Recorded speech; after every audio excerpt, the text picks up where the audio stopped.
ہیں. آج کل کے اسکالرز جو بھی اجماع امت کے خلاف لے کے جا رہا ہے آپ اس کی بات کو اٹھا کے دیوار پہ مار دو. اس پر اجماع امت کا آج کل کے مفتیوں کے اختلاف کی کوئی ویلیو نہیں ہے. جو پہلے مسائل اتفاقی ہو چکے ہیں وہ ہو گئے.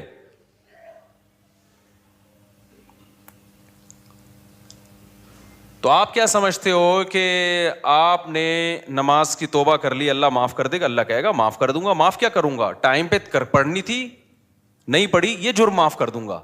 لیکن جو دین آپ کے ذمے ہے وہ کوئی مفتی یا مذہبی اسکالر معاف نہیں کر سکتا. اس میں ہمارے پاس اللہ کی طرف سے دلیل ہوگی.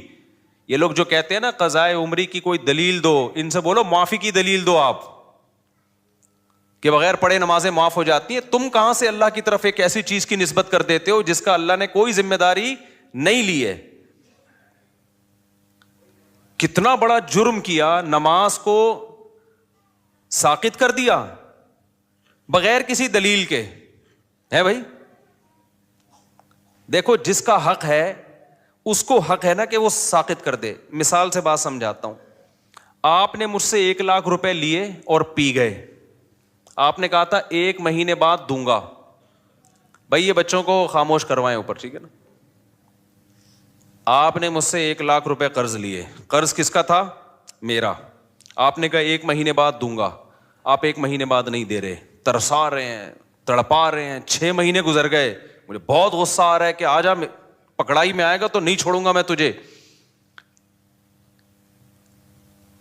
اور میں نے کہا اب تو 6 مہینے بعد لے کے بھی آئے گا نا, پیسے تو لوں گا لیکن سزا دوں گا تجھے, کیونکہ تو نے اتنا ڈیلے کیوں کیا. آپ نے سوری کر لی 6 مہینے بعد کہ یار معافی چاہتا ہوں یار. اب جب آپ نے سوری کی ہے, میں نے کہا چلو بھائی اب یہ قرض لے آئے گا, اب میں اس پہ غصہ نہیں ہوں گا کیونکہ میں نے اس کو معاف کر دیا. یہ جو ڈیلے کیا نا معاف کر دیا. تیسرا بندہ اٹھ کے اس کو جا کے کہتا ہے اب تو پیسے نہ دے, اب تو پیسے مفتی صاحب کے پیسے نہ دے.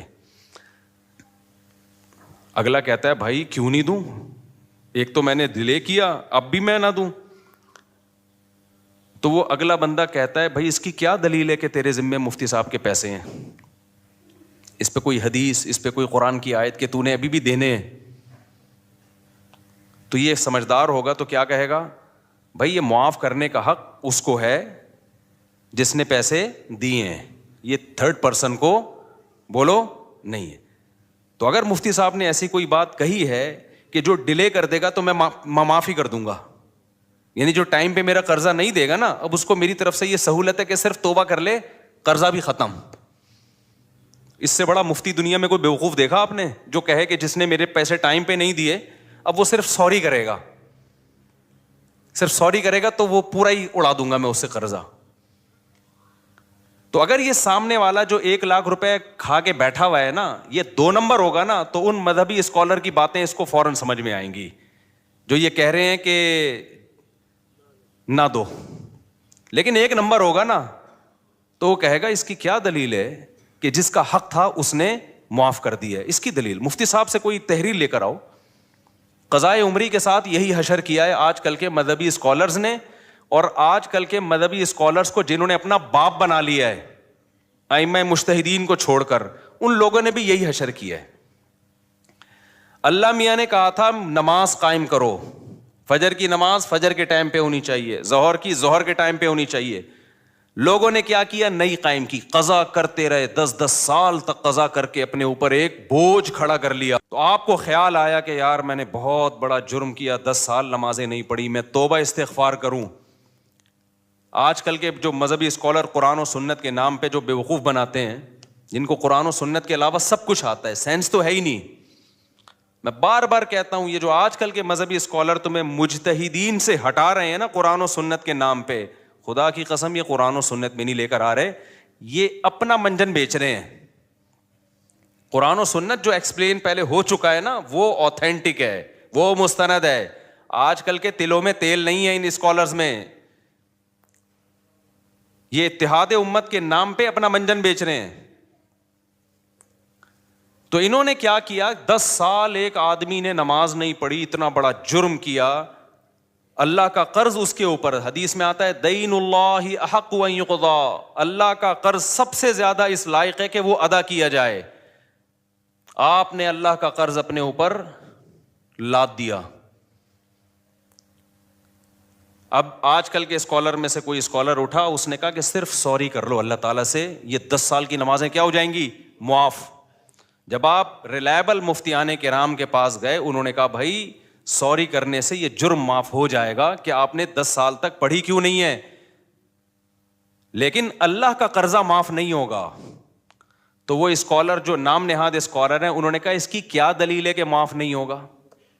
ہے بھائی، اس کی کیا دلیل ہے کہ معاف نہیں ہوگا؟ حالانکہ دلیل اس کی ہونی چاہیے کہ معاف ہو گیا ہے.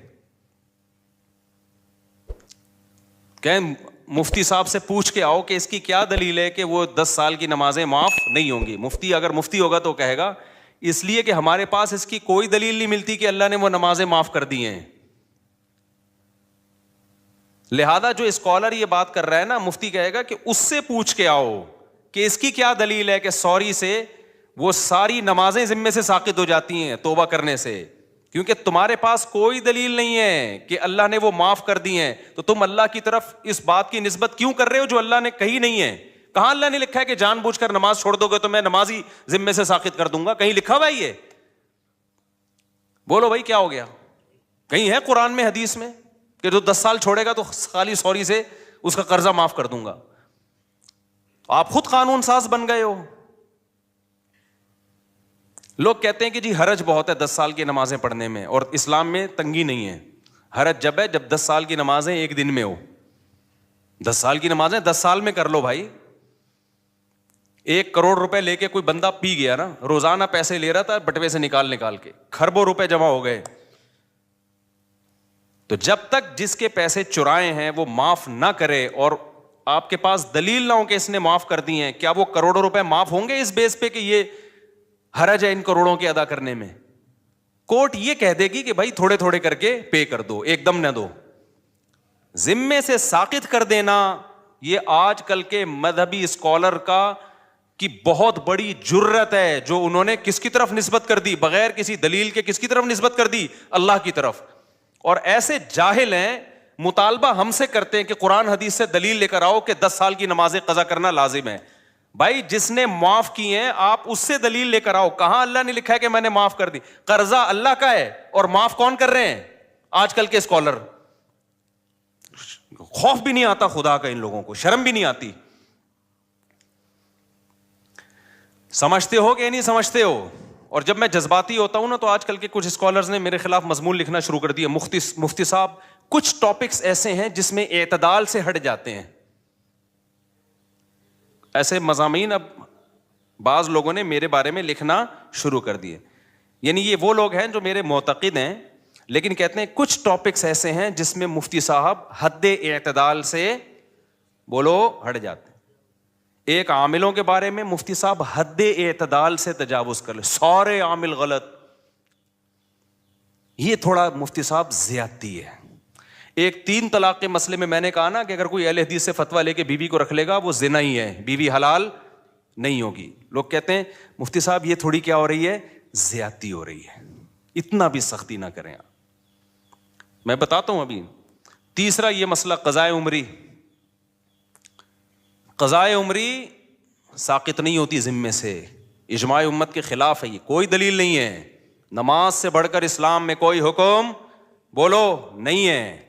کسی مذہبی اسکالر نے فتویٰ دے دیا نا 10 سال کی نمازیں، اس سے بولو یہ تو نے فرض کی ہیں یا اللہ نے فرض کی ہیں؟ اللہ نے معاف کر دی ہیں، بتا بھائی اس کی کیا دلیل ہے تیرے پاس؟ قرضہ اللہ کا ہے اور معاف کوئی پروفیسر صاحب کر رہے ہیں یا کوئی اسکالر کر رہا ہے آج کا.